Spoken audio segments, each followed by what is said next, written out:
بسم اللہ والحمد للہ والصلاة والسلام علی رسول اللہ۔ آج ہمارا سوال یہ ہے کہ کیا دین میں کوئی شخص اپنے ذاتی کوشش سے، اپنی ذاتی ہمت اور توفیق سے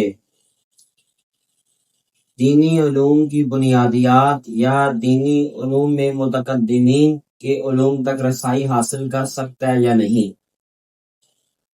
جیسا کہ جدید دور میں 21ویں صدی کے اندر بعض لوگ مختلف ایپس یا چیٹ جی پی ٹی یا انٹرنیٹ کی مدد سے ایسا علم حاصل کر پاتے ہیں یا کر رہے ہیں جن سے ان کے ذہن میں یہ سوال ہے کہ اب ہمیں علماء کی یا اہل علم کی یا متقدمین کی ضرورت نہیں۔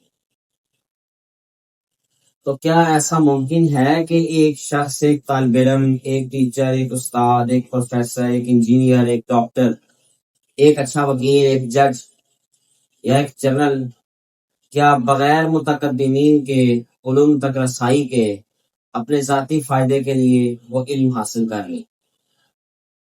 اس حوالے سے چند باتیں پیش نظر ہونی چاہیے۔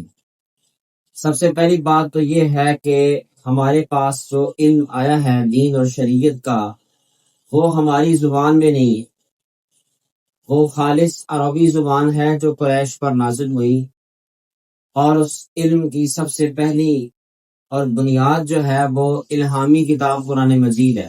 یہ قریش کے لہجے میں، یہ ہم اہل عجم پر اس کا پڑھنا، اس کے معنی تک رسائی حاصل کرنا اس وقت تک ممکن نہیں ہے جب تک کہ کم از کم دین کے 20 سے 25 علوم تک واقفیت حاصل نہ ہو۔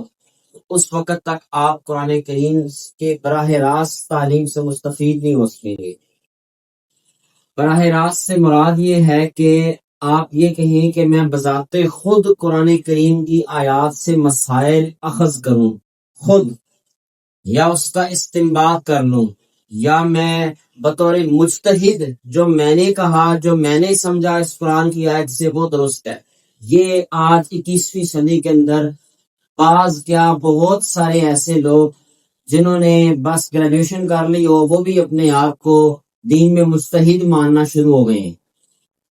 کیا ایسا ہو سکتا ہے؟ نہیں، ایسا ممکن ہی نہیں ہے۔ کیسے نہیں ممکن؟ پہلا صفحہ، دوسری صورت، یا پہلی صورت کو لے لیں، الحمد شریف کو لے لیں۔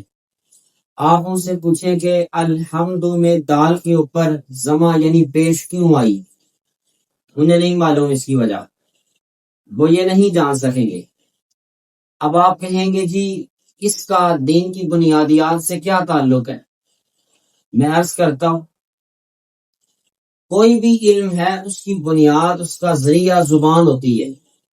اگر آپ کو اس علم کی زبان سے کما حقو آگہی نہیں ہے تو آپ معنی کو سمجھنے میں، معنی کی تفہیم میں آگے چل ہی نہیں پائیں گے۔ مسائل اخذ کرنا یا مسائل خود نکالنا تو الگ رہا، آپ اس کتاب کے، اس علم کے معنی تک رسائی حاصل نہیں کر سکتے اگر آپ کو اس علم کی زبان نہیں آتی۔ ہاں، ایک حل جو جگاڑ لگایا لوگوں نے، ترجمے اٹھا لیے۔ اب وہ تو جو مترجم ہے، ٹھیک ہے، جو مترجم ہے، ایک اور بڑی خاص بات آپ کو بتا دوں، دنیا کی تاریخ میں جس شخص نے سب سے پہلا ترجمہ کیا بائبل کا، وہ زندہ نہیں بچا، اسے پھانسی دے دی گئی۔ ترجمہ کاری بھی کی آگے بھی مختلف قسمیں ہیں، یہ لفظی ترجمہ ہے، مفہوم ہے، محاورہ ہے، یا پھر تیسرا جو ترجمہ ہوتا ہے جس میں صرف موضوع اہم ہوتا ہے، اللفاظی ساری کی ساری مترجم کی ذات کی خود کی ہوتی ہے۔ اس سے بھی بہت سارے مسائل دین کی کتابوں میں آئے جب ترجمے ہوئے، حتیٰ کہ قرآن کریم کے تراجم میں بھی مسائل ہیں۔ میں ایک بڑی سادہ سی مثال آپ کو دیتا ہوں، آپ حیران ہو جائیں گے۔ قرآن کریم کی سورۃ الضحیٰ کی آیت ہے وَوَجَدَكَ ضَالًّا فَہَدَىٰ۔ اب ضال کا معنی ہے گمراہی، لیکن کیا جب لفظ ضال کی نسبت رسول اللہ صلی اللہ علیہ وآلہ وسلم سے کریں گے تو کیا اس کا معنی گمراہی ہوگا؟ یہ ایک بڑا اچھا سوال۔ اب جنہوں نے ان کے ترجمے گمراہی کیے اپنے قرآن کریم کے تراجم میں، وہ پھسل گئے، اور جو اس کو پڑھتا گیا وہ بھی پھسلتا گیا۔ ظاہر ہے ہمیں اس اصل معنی تک پہنچنے کے لیے جو ذریعہ ہے، زبان کہتے ہیں کسے ہیں؟ بین طرفین اظہار کے ذریعے کا نام، اور جب وہ ذریعہ وہ سورس ہی ٹھیک نہ ہوا اس اصل تک پہنچنے کے لیے، تو وہ پھر اصل تک ہم پہنچ نہ پائے۔ لہٰذا اگر کوئی شخص یہ کہے کہ بغیر عربی زبان پر مہارت حاصل کیے میں عالم بن جاؤں، یا میں شیخ الحدیث و تفسیر بن جاؤں، یا میں مفتی بن جاؤں، یا میں اپنے 30-40 ملین فالورز بنا کر اور میں دین کا علم بردار بن جاؤں، اور مجھے کوئی پوچھنے والا نہ ہو، نہ کوئی بتانے والا ہو، نہ کوئی ٹوکنے والا ہو، میرا کہا ہوا حقیقت اور سچا ثابت ہو، ایسا ممکن ہی نہیں۔ لہذا اگر شوق ہے تو پھر میدان میں آئے، اور آپ کو صرف و نحو سیکھنا ہوگی۔ آپ کو علم الصرف اور علم النحو یعنی لفظ شناسی کا علم اور جملاتی ساخت کا علم، یہ آپ کو آنا ہوگا۔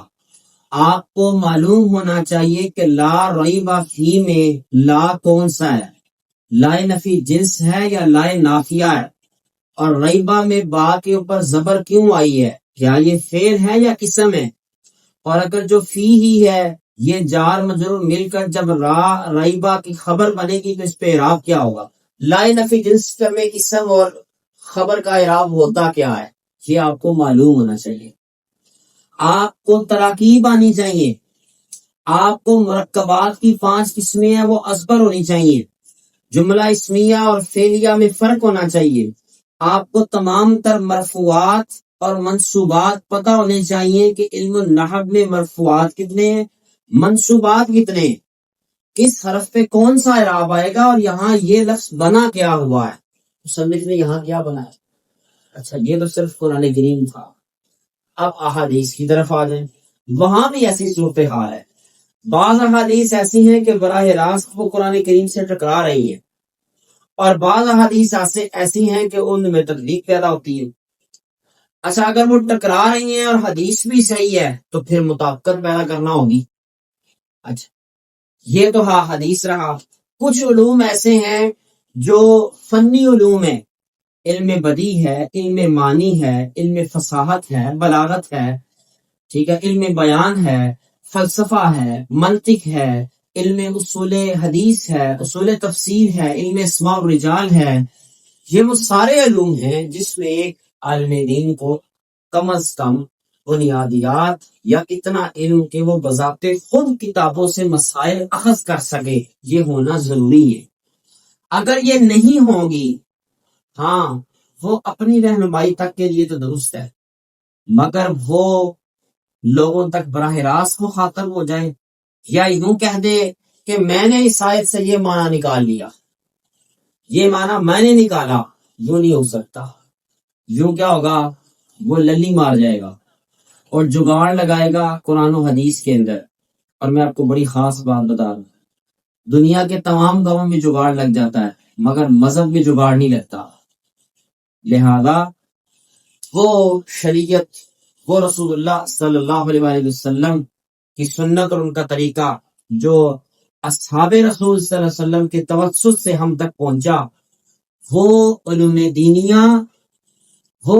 دینیہ تمام تر بنیادی علوم کے بعد ہی اخذ ہو سکیں گے، جب تک کہ ہمیں علم الصرف، علم النحو، علم فصاحت، علم بلاغت، علم بیان، علم بدیع، علم معانی، علم اصول حدیث، علم اصول تفسیر، علم منطق، علم فلسفہ اگر یہ نہ آیا تو ہم براہ راست قرآن و سنت سے منسلک نہیں ہو پائیں گے، اور پھر ہم جگاڑ لگا دیں گے، اور پھر ہم یوں کریں گے کہ ہم ہر شخص بذات خود اپنے آپ میں شیخ الحدیث پر تفسیر بن جائے گا، اور پھر امت میں بگاڑ کی وہ صورت پیدا ہوگی جو اس وقت بنی ہوئی ہے۔ اور لوگ یہ سمجھتے ہیں کہ شاید اسٹوڈیو میں بیٹھنے والا وہ شخص جو چرب زبان اور بد کلام ہو اور اعلیٰ درجے کا بد تہذیب بھی ہو، وہ شخص عالم ہے نہیں۔ چرب زبانی سے اور بد کلامی سے اور بد تہذیبی سے اور بدتمیزی سے آپ سوشل میڈیا میں ہنگامہ تو برپا کر سکتے ہیں، مگر آپ قرآن و سنت کے علوم سے براہ راست علم کو اخذ نہیں کر سکیں گے۔ نتیجہ کیا ہوگا؟ نتیجہ امت کے بجائے اتفاق و اتحاد میں اختلاف اور خرافات بڑھ جائیں گی، جیسا کہ اس وقت ہو رہا ہے۔ ہر شخص دوسرے شخص کو برا کہے گا، اور جب ہر شخص دوسرے کو برا کہے گا اور پھر اپنے من میں وہ اپنے آپ کو عالم بھی کہے گا، کیونکہ سرکار کا فرمان ہے من قال انا عالم فهو جاہل، کہ وہ ہستی جن کی کتاب میرے ہاتھ میں ہے، ان کے شاگرد خاص امام محمد بن حسن الشیبانی علیہ الرحمہ، ان کے استاد محترم امام اعظم ابو حنیفہ کے روایت کردہ حدیث و آثار سے منسلک کتاب ہے امام محمد۔ ان کے استاد امام اعظم ابو حنیفہ ان کو زمانے کے وقت کے سب سے بڑے بادشاہ، خلافت بنو عباسیہ کے بادشاہ خلیفہ رشید نے خود کہا کہ اگر آپ کہیں تو میں آپ کے اصول و قواعد و ضوابط کو ساری دنیا میں نافذ کر دوں۔ انہوں نے فرمایا نہیں، ایسا نہیں کرنا، ایسا ہرگز نہیں کرنا، اگر میری بات میں وزن ہوگا تو لوگ خود قبول کر لیں گے، ٹھیک ہے۔ لیکن سوال یہ ہے کہ کیا ملک پاکستان کی 25 کروڑ کی آبادی میں 7-8 لاکھ میرے ہی لوگ ہیں؟ کیا باقی 20 کروڑ لوگوں کی کوئی رائے نہیں ہے؟ کیا وہ 20 کروڑ لوگ کون سی شریعت و طریقت کو مار رہے ہیں؟ سوال تو یہ بھی ہے۔ آج ہر شخص یہ کہتا ہے کہ فلاں کے دیکھیں ملین دین کو پہنچ گئے، 4 ملین ہو گئے، 40 لاکھ ہو گئے، 50 لاکھ ہو گئے، 80 لاکھ ہو گئے۔ بھئی سوال یہ ہے کہ 1 کروڑ بھی ہو جائے تو 24 کروڑ کا فیصلہ کہاں گیا؟ وہ جو 24 کروڑ جب پیدا ہوئے تو ان کی کانوں میں اذان پڑھنے والے لوگ کون سے تھے؟ وہ سامنے لائے نا۔ یا وہ ایسے ہی لوگ تھے جنہوں نے سوشل میڈیا میں اسٹوڈیو بنا کر اور چرب زبانی اور بد کلامی سے صرف لوگوں کو متاثر کرنا سکھایا تھا؟ نہیں، ایسے لوگ نہیں تھے۔ میں دعا کرتا ہوں کہ اللہ تعالیٰ ہمیں ہمیشہ حق پر قائم رہنے، حق کا ساتھ دینے اور حق والوں کے ساتھ ہی زندہ رکھے اور قیامت حق والوں کے ساتھ ہی اٹھائے۔ آمین۔